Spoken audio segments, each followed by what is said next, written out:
So RBI के बारे में कल अपन को पता चल गया था। विनिमय जो हमारी वस्तु विनिमय प्रणाली होती है उसके बारे में पता चल गया था कि वस्तु विनिमय प्रणाली किसको बोलते हैं। जब वस्तुओं का लेन देन, करेंसी नहीं होती थी पुराने जमाने में, प्राचीन समय में, जहाँ वस्तुओं का आदान प्रदान से अपनी आवश्यकताओं की पूर्ति की जाती थी। वस्तुओं के लेन देन से उदाहरण दे के बता सकते हो आप कि यदि किसी किसान को गेहूं की आवश्यकता है और दूसरे किसान को दूध की आवश्यकता है, तो वो दूध वाले किसान के पास जाएगा, उससे गेहूं के बदले में दूध दे देगा उसको, है ना। इसे आवश्यकताओं का दोहरा संयोग भी बोलते हैं, तो उसको हम वस्तु विनिमय प्रणाली बोलते हैं, है ना। अब बंद हो गई है वस्तु विनिमय प्रणाली, क्योंकि वस्तु विनिमय प्रणाली में क्या दोष था, क्योंकि आवश्यकताओं का दोहरा सहयोग हमेशा पॉसिबल नहीं है। उसके बाद जो है इन चीजों का सही मूल्यांकन नहीं हो पाता था, कई कीमती चीजों को भी सस्ती चीजों के बारे में देना पड़ता था, सस्ती चीजों के कंपेयर में देना पड़ता था। कोई धातु हो गई महंगी, उसको क्यों अनाज के बदले में देना पड़ेगा, तो वो गलत है, ऐसा नहीं होना चाहिए। तो वो वस्तु विनिमय प्रणाली की परेशानी थी। फिर करेंसी आई, धातु के सिक्के बनाए जाने लगे, यहाँ पर कुछ लिखा हुआ है बहुत सारे सिक्कों के बारे में।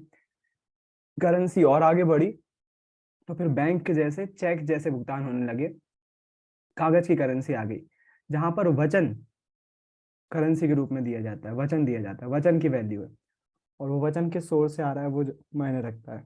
तो क्या हम खुद की करेंसी बना सकते हैं? ऑफ कोर्स बना सकते हैं, लेकिन कोई दूसरा उसको लेगा नहीं, है ना।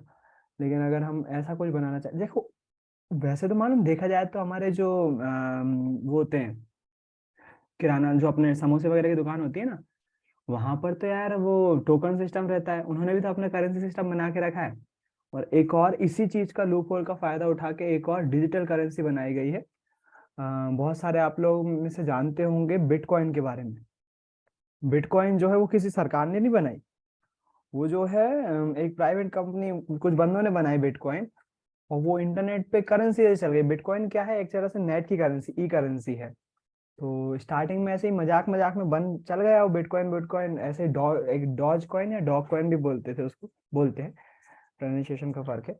तो वो भी एक करेंसी बन गई सॉरी, इंटरनेट की करेंसी थी। लेकिन जब बिटकॉइन आया था, 8 9 या 10 की बात होगी, 2008 9 की बात होगी, आज से 10 15 साल पहले, जब वो बिटकॉइन आया था सब उसको मजाक में ले रहे थे। तो बिटकॉइन ऐसे नेट जैसे बिटकॉइन का एक्सेप्ट मैंने बताया ना, जैसे समोसे वाले की दुकान पे जाओ तो अपन पैसे देते हैं, वो टोकन देता है, उस टोकन से आप समोसा खरीद लो। तो बिटकॉइन ऐसा ही टोकन था, वो इंटरनेट का टोकन था बस। तो उसमें क्या करना था पड़ता था, आप कुछ पैसे दो, बिटकॉइन आपको मिलेंगे। उस टाइम एक बिटकॉइन की कीमत बहुत सस्ती थी, मतलब 1,000 में भी आपको 1,000 2,000 बिटकॉइन मिल जाते थे। कीमत वेरी होती रहती थी टाइम टू टाइम, बहुत सारे बिटकॉइन मिल जाते थे। और आज एक बिटकॉइन की कीमत, अभी कुछ समय पहले तक जो एक बिटकॉइन की कीमत 70 लाख रुपए तक पहुंच चुकी है इंडियन रुपीस में। 50 लाख पे वो स्टेबल कर रही थी, अभी जो कीमत होगी वो लगभग 30 35 लाख के आसपास होगी एक बिटकॉइन की कीमत। जहां पर 10,000 में इतने सारे बिटकॉइन मिल रहे थे, 40,000 भी खरीद सकते, 50,000 भी, आज उस बिटकॉइन की कीमत इतनी ज्यादा हो गई, क्योंकि उसको उस तरह से जो है वो मैनिपुलेट किया गया कई लोगों के द्वारा, जैसे एलन मस्क जैसे लोग उसमें शामिल थे, जिसने उनको मैनिपुलेट किया, उसकी कीमतें बढ़ाई। उन्होंने लीगल करने पे बात होती है ना, टेस्ला ने बोल दिया कि नहीं बिटकॉइन हम लीगल कर रहे हैं, आप टेस्ला कंपनी खरीद, मतलब जैसे जो कार बनाने वाली कंपनी ना, बोले आप बिटकॉइन लाइए, हम आपको टेस्ला का मॉडल दे देंगे। उन्होंने लीगल कर दिया तो लोग बाग खरीदने लगे बिटकॉइन को खरीदने, तो वो कीमत बढ़ गई। मतलब मुझे नहीं मालूम आप में से कितने लोग समझ पाए इस करेंसी सिस्टम को, बिटकॉइन को। लेकिन बहुत जरूरी है, जब अपन मुद्रा पढ़ रहे हैं इसके बारे में, बिटकॉइन के बारे में जानने जानने थोड़ा सा जानकारी रखो बस, कि किसी ने अपने यहाँ नोट छापने का अधिकार किसको है, आरबीआई को है। केवल आरबीआई ही छाप सकता है अपने यहाँ नोट। लेकिन कोई भी देश की करेंसी को जो है, उसका देश का एक राष्ट्रीय बैंक होता है, बस वही छाप सकता है। लेकिन कुछ होते हैं ना जो अलग दिमाग चलाते हैं, जो अलग तरह से सोचते हैं। कुछ पागलों ने सोचा है कि भाई क्यों ना खुद की करेंसी बनाए, इंटरनेट की करेंसी हो वो ऐसा हो कि उसमें सिक्योरिटी इतनी हो कि कोई हैक ना कर सके उसको, इस तरह से उसको एक टेक्नोलॉजी है ब्लॉकचेन। ब्लॉकचेन टेक्नोलॉजी पे जो है उसको बनाया गया बिटकॉइन को। और वो इतनी हिट हो गई कि जैसा मैंने बताया आपको, कौड़ियों कौड़ियों के दाम मिलते थे जहां पर बिटकॉइन, अपन जाते हैं ना, बोले भाई 10 रुपए का टोकन दे दो फिर आप समोसा ले लो, समोसे की थोड़ी ना कीमत, वो टोकन अपन ने दिया उसकी कीमत उसके बराबर हो रही है, वहां पर सेम प्राइस में मिल रहा है। लेकिन मान लो अगर समोसे कम हो और मतलब टोकन कम हो और समोसे भी कम हो, तो क्या करेंगे लोग बाग, बोलेंगे यार तू एक काम कर, 5 की जगह मेरे से 7 रुपए ले ले, लेकिन मेरे को टोकन दे दे क्योंकि मेरे को समोसा चाहिए। बिटकॉइन के साथ भी ऐसे ही हुआ। जब उसकी कीमत बढ़ने लगी तो लोग बागों ने उसको खरीदना चालू कर दिया, उस पर शेयर मार्केट में ट्रेडिंग होने लगी, लोग बाग उसको ट्रेड में लेने लगे, उसकी कीमत लगाने लगे, तो उसकी कीमतें बढ़ गई और इतनी बढ़ गई कि रुपीज में एक बिटकॉइन की कीमत, 1 रुपए की कीमत जो है, जैसे अपना 1 से 1 रुपए है ना, उसकी बिटकॉइन की कीमत जो कि है ही नहीं, जो करेंसी एग्जिस्ट नहीं करती, कंप्यूटर पे केवल, उसकी कीमत 40-50 लाख रुपए पहुंच गई थी, एक टाइम 70 लाख रुपए तक पहुंच गई थी कीमत, एक बिटकॉइन की कीमत। और उस टाइम इंडियंस ने खरीदा भी। आखिरी में गवर्नमेंट ने इसको, फिर गवर्नमेंट ने क्या किया, भारतीय गवर्नमेंट ने इसको बैन कर दिया, भारत में लीगल नहीं है वो, लेकिन फिर भी लोग बाग खरीद रहे हैं। थोड़ा सा टिपिकल है मामला, मुझे मालूम है, समझने में थोड़ी सी परेशानी हो रही होगी क्योंकि नया मामला है। खैर जाने दो, मैं को केवल थोड़ा सा इंट्रोडक्शन देना था कि कहीं आपसे कोई भविष्य में बिटकॉइन के बारे में बात करे तो आपको थोड़ा बहुत तो पता हो कि ये वर्चुअल करेंसी है, इंटरनेट की करेंसी है। जैसे हम समोसे वाले के पास जाकर पैसे देकर टोकन ले लेते हैं और कुछ से कुछ चीज खरीद लेते हैं, वैसे ही जो है हम जो है बिटकॉइन में कुछ पैसे देकर बिटकॉइन खरीद सकते हो, बिटकॉइन से कोई चीज खरीद सकते हैं अगर वो लीगल है तो किसी देश में, क्योंकि बहुत सारे देशों ने उसको लीगल भी घोषित कर दिया है, भारत में इलीगल है बिटकॉइन, है ना। कुछ हद तक ये वैसे ही हो गया है जैसे हमने पेटीएम वैलेट में पेटीएम कुछ पैसे डाले और फिर कुछ खरीदना है तो पेटीएम वैलेट से निकाले, अगर उसकी वैल्यू बढ़ जाएगी तो पेटीएम क्या कर देगा भाई, हमारी कीमत जो है वो ज्यादा हो गई है तो हम आपको 1,000 रुपये में केवल 800 ही रुपए देंगे, 200 रुपये हम रखेंगे। ऐसा अगर करने लगा पेटीएम तो वैसे ही उसके साथ हुआ, लेकिन वो टेक्नोलॉजी अलग है, वो वैलेट होता है केवल। दोनों में कोई कंपैरिजन नहीं है, लेकिन समझाने के लिए बहुत थोड़ा सा अच्छा है, थोड़ा सा नजरिया देने के, चलो खैर। तो हमने लास्ट क्लास में देखा था कि एक चेक जो है वो जिसको दिया जाता है उसका नाम लिखा जाता है, कितने रुपए देना है, और जो उसके खाते से कटे तो उसके साइन कर लेते हैं, उसका अकाउंट नंबर जिसको देना है उसका खाता नंबर लिखा रहता है। नहीं, ये एक्चुअली अपना खाता संख्या रहता है, अपने खाते से नंबर, जिसके खाते से कट रहा है उसको, ये बंदा किसी भी खाते में डाल सकता है इसको, इसका खाता नंबर नहीं लिखा रहता, इस पे अपना नंबर जो दे रहा है ना उसका खाता नंबर लिखा रहता है, और ये चेक नंबर रहता है जो बैंक के पास लिखा रहता है कि हमने कब इसको चेक दिया, है ना।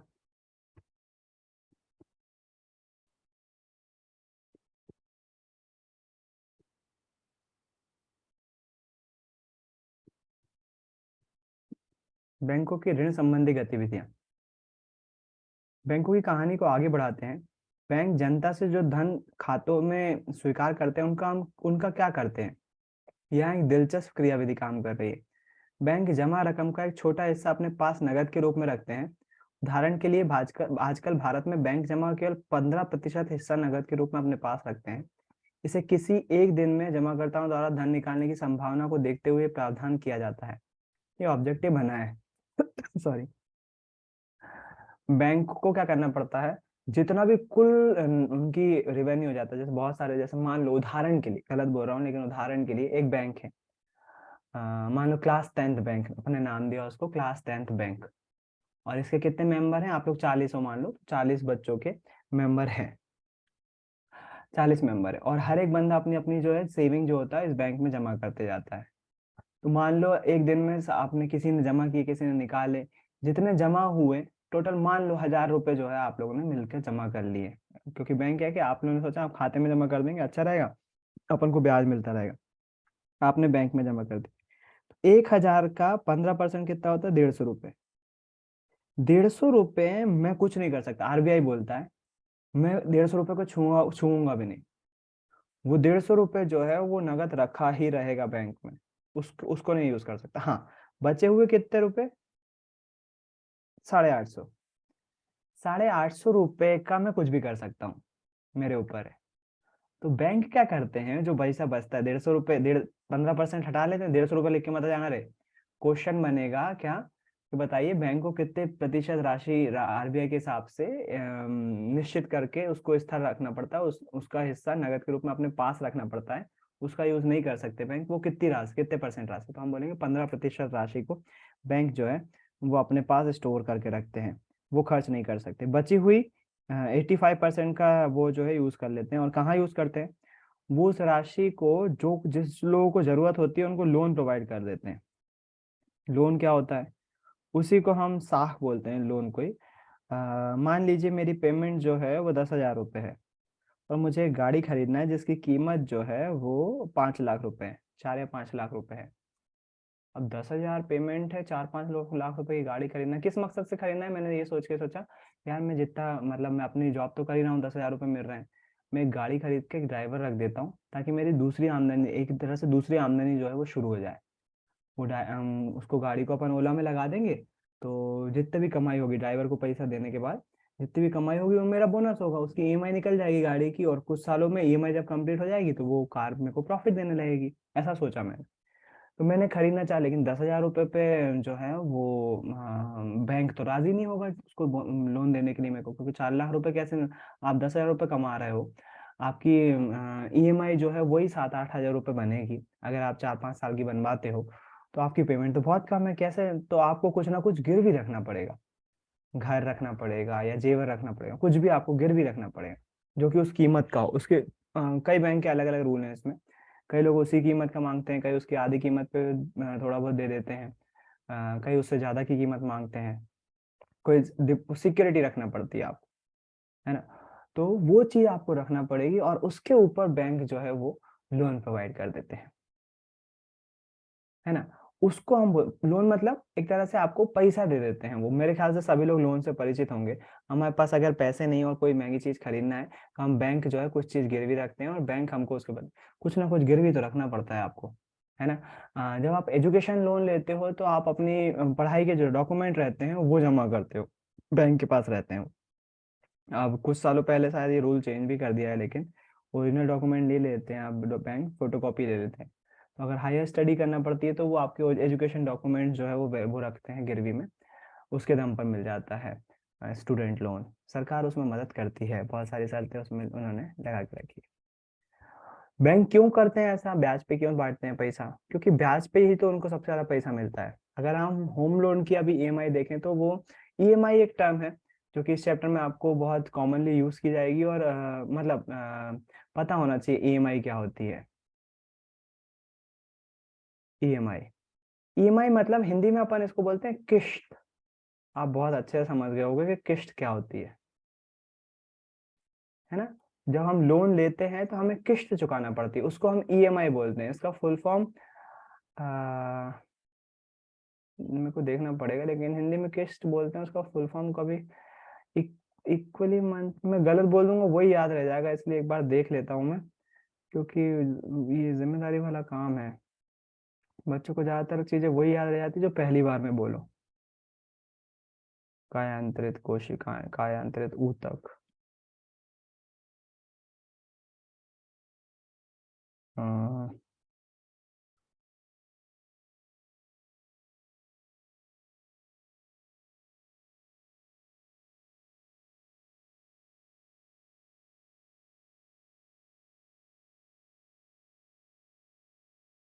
Equated monthly instalment, equated monthly instalment, EMI का फुल फॉर्म है इक्वेटेड मंथली इंस्टॉलमेंट। तो ये अब हिंदी ज्यादा अच्छी है मेरे ख्याल से, किश्त बोलते हैं ईएमआई। तो वो किश्त जो है हम चुकाते हैं, और बैंक इस पे क्या कर वसूल करते हैं? बैंक इस पर ब्याज ब्याज वसूल करते हैं।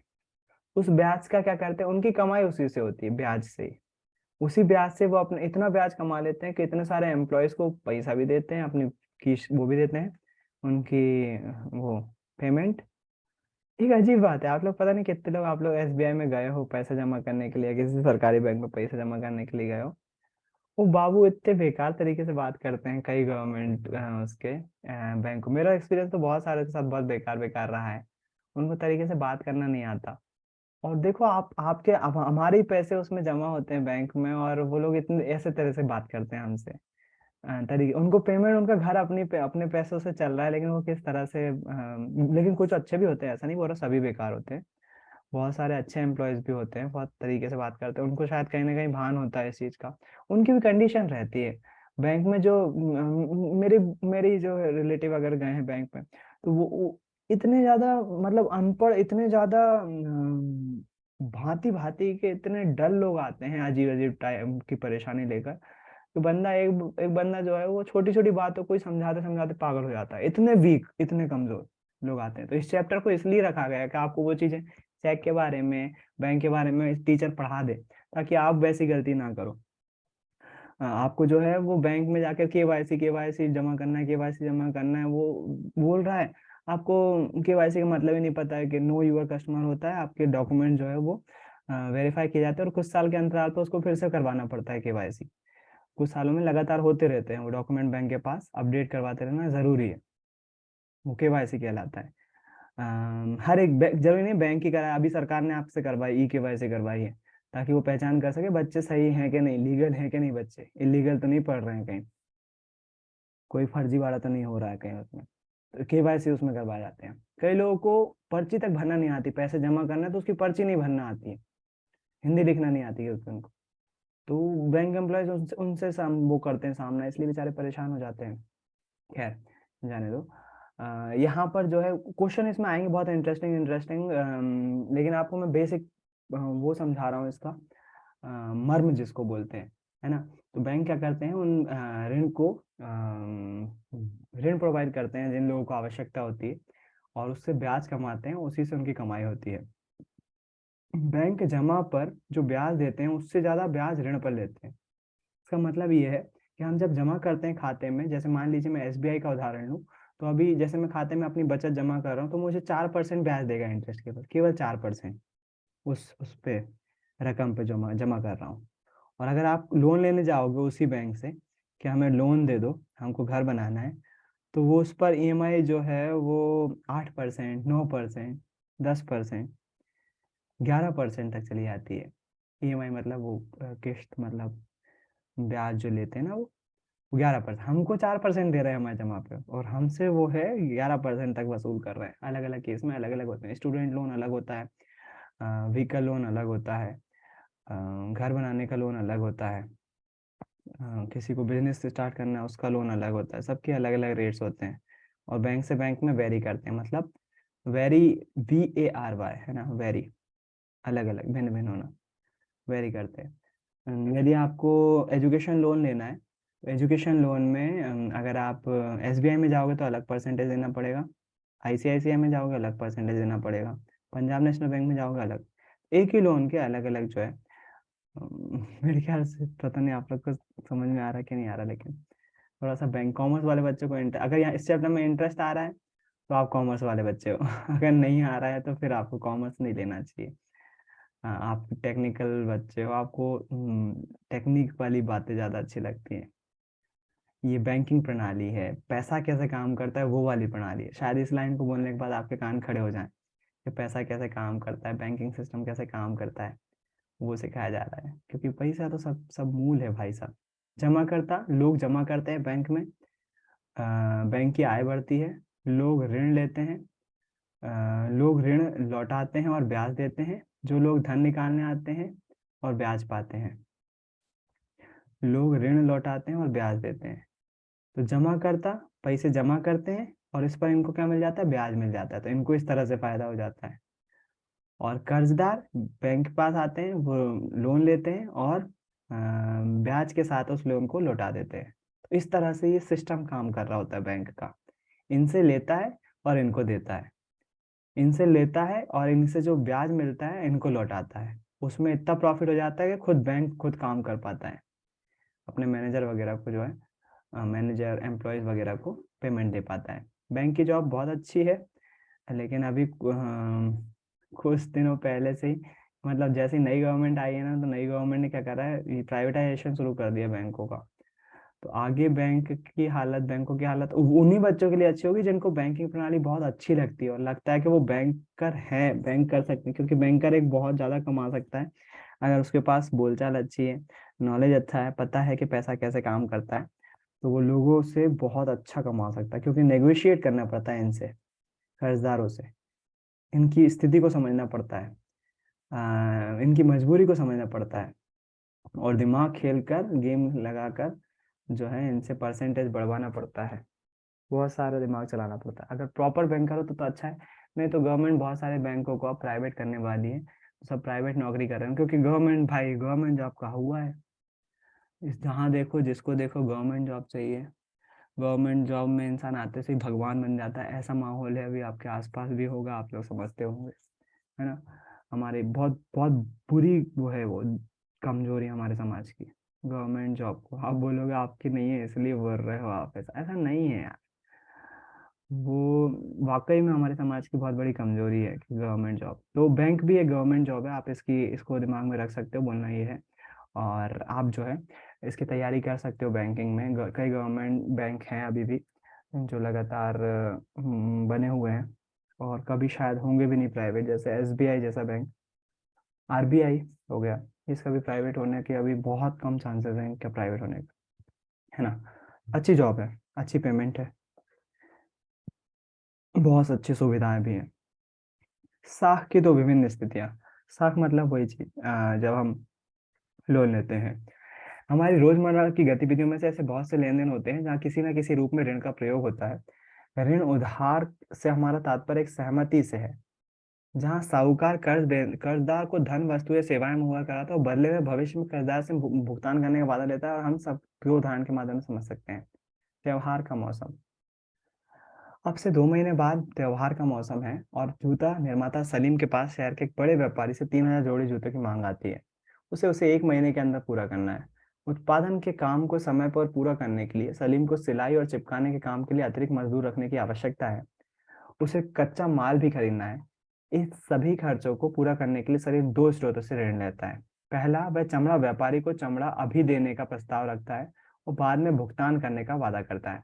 दूसरा, वह बड़े व्यापारी से 1,000 जूते के लिए अग्रिम भुगतान के रूप में नगद कर्ज लेता है तथा महीना खत्म होने से पहले पूरा ऑर्डर पहुंचाने का वादा करता है। महीने के आखिर में सलीम जूते पहुंचाने में कामयाब होता है, उसे अच्छा खासा लाभ भी होता है और वह उधार लिए धन की अदायगी भी कर देता है। त्योहार का मौसम का, सलीम उत्पादन के लिए कार्यशील पूंजी की जरूरत को ऋण के द्वारा पूरे करता है। ऋण उसे उत्पादन के कार्यशील खर्चों तथा उत्पादन को समय पर पूरा करने में मदद करता है और वह अपनी कमाई बढ़ा पाता है।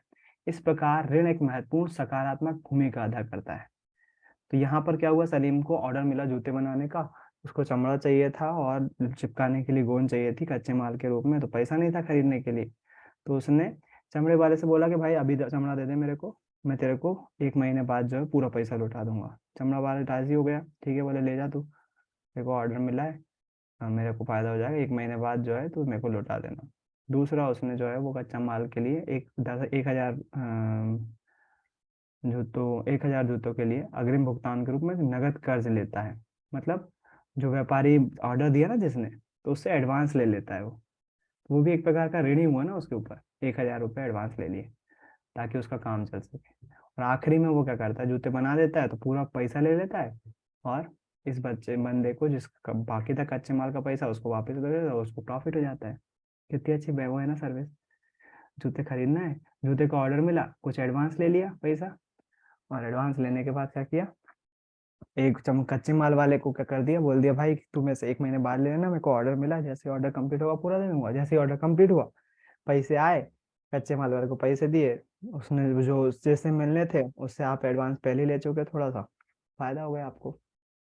सपना की समस्या, आप दूसरा कर्ज देखो, यहाँ पर आपको सीखने को मिलेगा कर्ज दो टाइप के होते हैं।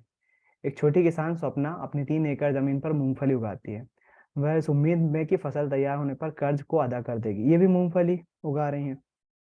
इनको मालूम है कि मूंगफली उग जाएगी तो ये बेचने चले जाएंगे, उससे कर्जा कर्जा काय के लिए चाहिए, ताकि वो बीज वगैरह खरीद सके, खाद वगैरह खरीद सके। खेती के खर्चों के लिए साहूकार से ऋण लेते हैं। फसल पर कीटनाशकों के हमले से फसल बर्बाद हो जाती है। कोई भी कारण हो सकता है, ठंड ज्यादा पड़ गई हो, गर्मी ज्यादा पड़ गई हो। हालांकि स्वप्ना फसल पर महंगी कीटनाशक दवाइयां छिड़कती है, उससे कोई खास फर्क नहीं पड़ता। वह साहूकार का कर्ज लौटाने में असफल रहती है और साल के अंदर यह कर्ज बड़ी रकम बन जाता है। अगले साल स्वप्ना खेती के लिए दोबारा उधार लेती है। इस साल फसल सामान्य रहती है, लेकिन इतनी कमाई नहीं होती कि वह अपना कर्ज वापस कर सके। वह कर्ज में फंस जाती है, उसे कर्ज को चुकाने के लिए अपनी जमीन का कुछ हिस्सा बेचना पड़ता है। दोनों कंडीशन कितने अपने अपने विपरीत है। उसको वहां पर फायदा हुआ था, लेकिन यहाँ स्वप्ना दीदी को जो है वो परेशानी हो गई।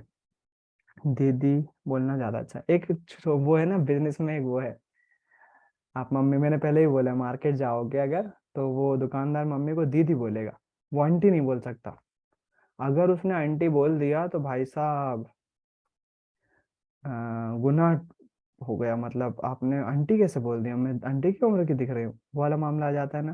तो कोई भी दुकानदार, आपकी मम्मी जब भी जाएंगे ना डॉक्टर, तो दीदी बोलेंगे, आइए दीदी, बैठी बैठी बैठी बैठी। आंटी कभी नहीं बोलेंगे, कभी देखना कभी नहीं बोलेंगे, क्योंकि आंटी सुनना लड़कियों को बहुत बेकार लगता है। लड़कियों को मतलब मम्मियों को, और वो जब दीदी बोल देते हैं ना, मतलब आप उनकी कम उम्र आको, तो दीदी खुश, अरे वाह दीदी बोल, अरे भैया आ गए मेरे, तो बहुत बढ़िया।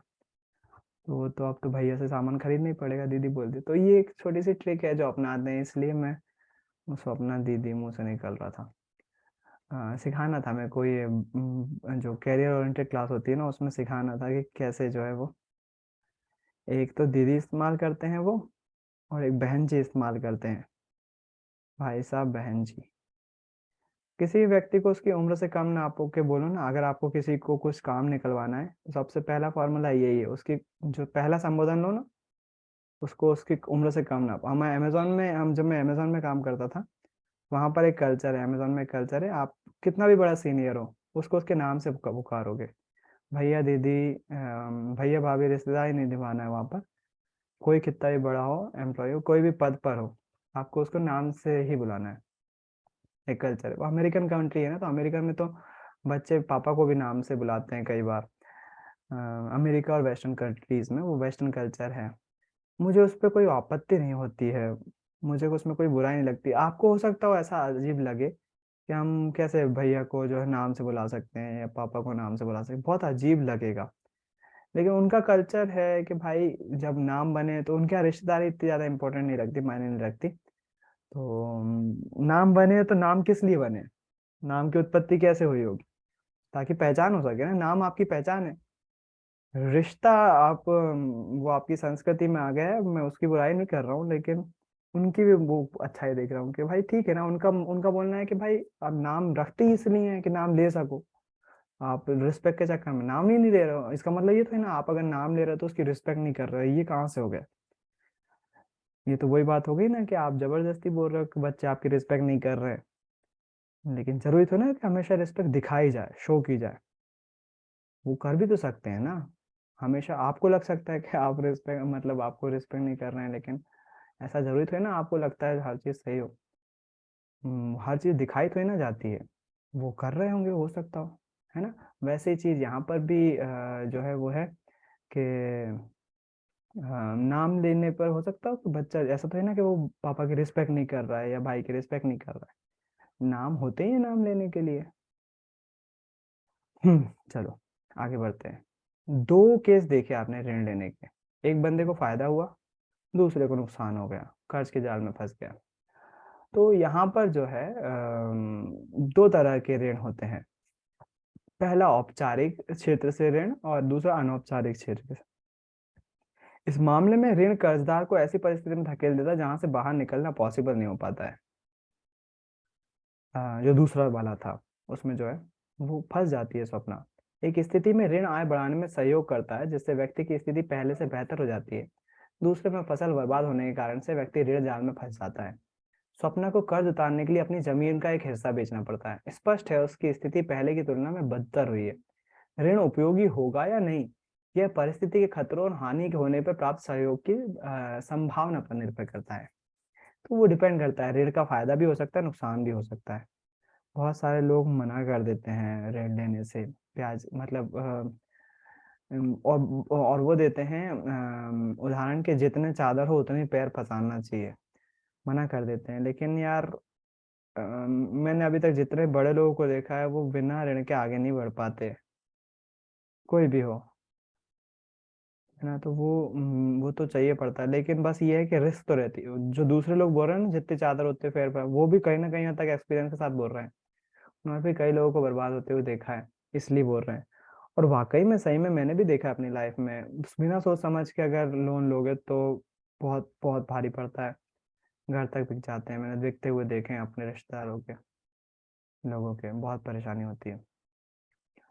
ऋण की शर्तें, ये ऋण की शर्तें जो है इम्पोर्टेंट पॉइंट है कि बैंक आपसे क्या चाहता है भाई, एक गिरवी रखने के लिए कुछ ना कुछ चाहिए पड़ता है, तो इसमें कुछ शब्द आते हैं, वो जरूरी है। हर ऋण समझौते में ब्याज दर निश्चित कर दिया। ब्याज दर मतलब कि इतने परसेंट पर आपको टैक्स देना पड़ेगा। जैसे मैंने बताया आपको, होम लोन लेना हो तो आपको इतना परसेंट देना पड़ेगा, कार लोन लेना है अगर आप तो इतना परसेंट देना पड़ेगा, एजुकेशन लोन देना है तो इतना परसेंट देना पड़ेगा। वो ब्याज दर निश्चित की जाती है जिसे कर्जदार महाजन को मूल रकम के साथ अदा करता है। यदि मैं 15% ब्याज पे ले रहा हूँ 1 महीने के लिए, तो मुझे 1,000 पे 150 रुपये एक्स्ट्रा देना पड़ेंगे, है ना। तो उसको हम ब्याज दर बोलते हैं। इसके अलावा उधारदाता कोई समर्थक ऋणाधार, ये शब्द बहुत जरूरी है, समर्थक ऋणाधार, है ना। ये याद रखिएगा। जैसा मैंने अभी उदाहरण दिया था कि लोन बैंक ऐसे ही नहीं देते हैं, उनको कोई गारंटी चाहिए भाई, कि आप लोन अगर नहीं दे पाए तो जिससे वो वसूल कर सके, है ना। तो उसको बोलते हैं समर्थक ऋणाधार। जैसे गोल्ड हो गया, और देखो यहाँ पर लिखा हुआ है भूमि, इमारत, गाड़ी, पशु, बैंकों में पूंजी। आप एफडी को आधार बना सकते हो। आपके बैंक में अगर एफडी बनी हुई है तो उसको आधार बना सकते हो, उसको रख सकते हो आप गिरवी।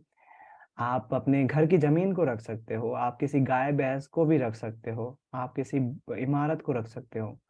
ये सब समर्थक ऋणाधार है। एक ऐसी संपत्ति जिसका मालिक कर्जदार है, तो गारंटी के तौर पर जो है वो समर्थक ऋणाधार एक शब्द आता है। बहुत जरूरी है आपको पता होना समर्थक ऋणाधार क्या होता है ना। तो समर्थक ऋणाधार मतलब आप वस्तु के रूप, गारंटी के रूप में क्या रख रहे हो। इजी है। हाँ, ब्याज दर क्या होती है? इंटरेस्ट रेट जिस पर अपन ने लोन लिया है उतने परसेंट वापस करना है अपन को मेन रकम के साथ। और समर्थक ऋणाधार मतलब गारंटी काय की दे रहे हो आप लोन लेने समय, सोना है, कि घर है, कि गाड़ी है, कि वगैरह वगैरह, पशु है, कि संपत्ति है। उसके बाद लिखा हुआ है यदि कर्जदार उधार उधार वापस नहीं कर पाता तो उधारदाता को भुगतान प्राप्ति के लिए संपत्ति या समर्थक ऋणाधार बेचने का अधिकार होगा। अगर आपने घर गिरवी रखकर जो है वो बंगलो खरीदा और आप अगर घर गिरवी रख के बंगलो कौन खरीदता है। घर गिरवी रखकर मान लो आपने कोई बिजनेस शुरू किया और आपका बिजनेस ठप हो गया, तो बैंक को अधिकार है वो घर बेच देगा आपका। बहुत बुरा इंसिडेंट होता है जब घर बिकता है तो। कितनी मेहनत से लोग बाग बनाते हैं और एक मिस्टेक के कारण रिस्क है, रिस्क है बहुत ज्यादा। संपत्ति जैसे जमीन, बैंकों में जमा पूंजी, पशु, ठीक है समझ में आ गया। समर्थक ऋणाधार क्या होता है वो पता आ गया। आवास ऋण, आगे बढ़ रहा हूँ। घर का लोन बता दिया मैंने। ब्याज दर, समर्थक ऋणाधार, आवश्यक कागजात और भुगतान के तरीकों को सम्मिलित रूप से ऋण की शर्तें कहा जाता है। तो अगला क्वेश्चन यही है। वैसे 3 नंबर का आना है तो इसको एक्सप्लेन भी करना पड़ेगा आपको, लेकिन ऋण की शर्तें पूछा जा सकता है। बहुत इंटरेस्टिंग क्वेश्चन है, आ सकता है एग्जाम में। ऋण की शर्तें किसे कहा जाता है? तो ब्याज दर, कितने इंटरेस्ट रेट पे आप ब्याज ले रहे हो, उधार ले रहे हो, लोन ले रहे हो। समर्थक ऋणाधार, गारंटी काय की दे रहे हो। आवश्यक कागजात, साइन करते हैं बैंक, अगर आपकी डेथ हो जाती है तो लोन लोन कौन चुकाएगा, अगर आपको इंश्योरेंस है कि नहीं आपका, वगैरह वगैरह सब लिखा पढ़ी होती है, बहुत सारी डिटेल रहती है उस कागजात में। और भुगतान के तरीके, आप कैसे भुगतान करोगे, चेक से करना है आपको, क्या आप खुद से दोगे ईएमआई टाइम पर, क्या आप ऑटो डेबिट करवा दे रहे हो कि आपके अकाउंट से अपने आप कट जाए पैसा, वगैरह वगैरह, है ना। तो वो सब शर्तें जो है ऋण की शर्तें कहलाती हैं। सॉरी। अगले भाग में उदाहरण दिए जहाँ विभिन्न ऋण व्यवस्थाओं व्यवस्थाओं को ऋण की शर्तें अलग अलग हैं।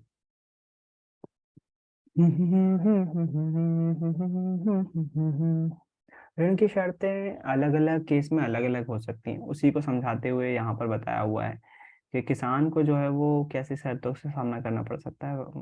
देखते हैं अभी उसको। उधारदाता उधार देते समय समर्थक ऋणाधार की मांग क्यों करता है?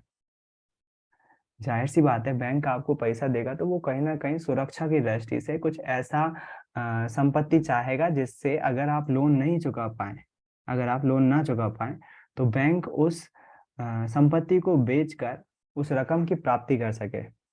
इसलिए उधारदाता उधार देते समय समर्थक ऋणाधार की मांग करता है ना। अच्छा क्वेश्चन है ना। हमारे देश की एक बहुत बड़ी आबादी निर्धन है, क्या यह उनके कर्ज लेने की क्षमता को प्रभावित करती है? बिल्कुल। अगर आप गरीब श्रेणी में आते हैं तो आपको जो है वो लोन लेने में उतनी ज्यादा परेशानी होगी। सबसे ज्यादा परेशानी क्या है? क्योंकि आपके पास कोई समर्थक ऋणाधार नहीं होगा, है ना।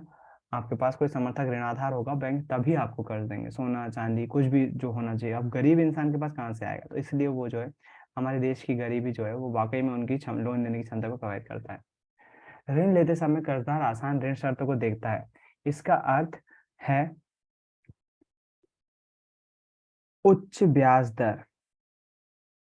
अच्छा, इसका अपोजिट आता है जस्ट। एक्चुअली अगर मान लीजिए जेठालाल वाला है ना, जेठालाल वाला केस आपने देखा हो, क्रेडिट कार्ड चाहिए था दया आंटी को। तो क्रेडिट कार्ड चाहिए था, तो क्रेडिट कार्ड पे भाई बैंक कुछ कमाएगा तो, है ना। अब वो क्या करता है, क्रेडिट कार्ड जो बड़ी बड़ी कंपनियां होती है ना, वो बोल देते भाई या तो आप बिजनेसमैन हो तो बताओ कितने लाख का बिजनेस करते हो, तो हम उतनी ज्यादा क्रेडिट लिमिट का आपको कार्ड दे देंगे। अगर आपको 1 लाख का कार्ड चाहिए तो आप कमाते भी तो होना चाहिए, हमने दे दिया तुमको 1 लाख का क्रेडिट कार्ड, आपने सामान खरीद लिया और भग गए कहीं, हमारा तो नुकसान हो जाएगा। तो आप कोई काम करते हो कहीं, शर्तें लगा देता है वो बहुत सारी।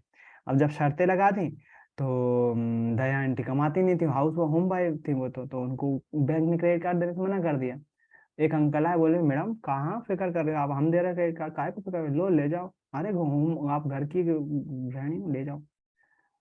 तो एक बार फिर से ज्वाइन करो ताकि कहानी पूरी कर सकूं, क्योंकि टाइम बहुत ज्यादा हो गया है।